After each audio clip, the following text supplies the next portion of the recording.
இந்த last lands அப்படின்னு இந்த 2025 இருந்து எடுக்கப்பட்ட ஒரு ஆக்ஷன் ஃபேண்டசி படத்தை பற்றி இந்த வீடியோவில் பார்க்க போகிறோம். இந்த படத்தோட டியூரேஷன் அப்படின்னா ஒரு 1 மணி நேரம் 40 நிமிஷம் படம். இப்போ இந்த படம் எப்படி இருக்குது, இந்த படத்தோட கதை என்ன அப்படிங்கிறத இந்த வீடியோவில் பார்த்துடலாம். இந்த படத்தோட ஆரம்பத்தில் இந்த உலகம் அழிஞ்சதுக்கப்புறம் இந்த உலகமே ஒரு லாஸ்ட் லேண்டாக மாறிடுச்சு. என்னதான் இந்த உலகம் அழிஞ்சாலும் அதில் கொஞ்சம் மக்களாவது உயிரோடு இருப்பாங்க இல்லையா? அப்படி இருக்கிற அந்த மக்களை இந்த லாஸ்ட் லேண்டில் இருக்கிற சிட்டியில் ஒரு சர்ச் ஒன்று இருக்குது. அந்த சர்ச்சில் இந்த உலகம் அழிஞ்சதுக்கப்புறமா இந்த ராஜா ஒரு அணியாக இருக்காங்க. அவங்க இந்த மக்களை அடிமையாக வச்சுருக்காங்க. அப்போ இந்த லாஸ்ட் லேண்டில் இருந்து ஹீரோயின் வராங்க. ஹீரோயின் ஒரு சபிக்கப்பட்ட ஒரு சூனியக்காரி.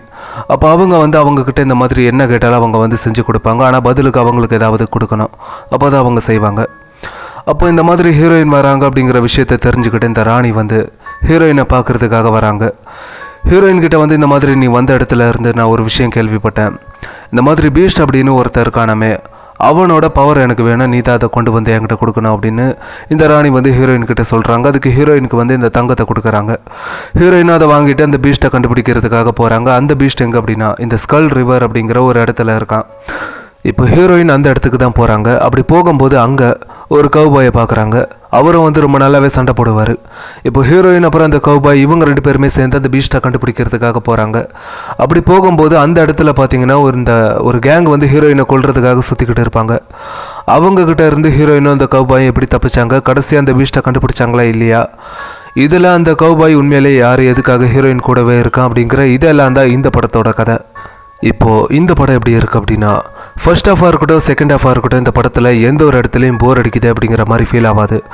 அது இந்த போர் அடிக்கிற மாதிரி விஷயங்கள் வந்தாலும் அதில் ஒரு சில சீன்ஸ் எல்லாம் வச்சு நல்லா இன்ட்ரெஸ்டிங்காக கொண்டு போயிருப்பாங்க. அதுதான் இந்த படத்துக்கு ஒரு பெரிய ப்ளஸ் அப்படின்னா.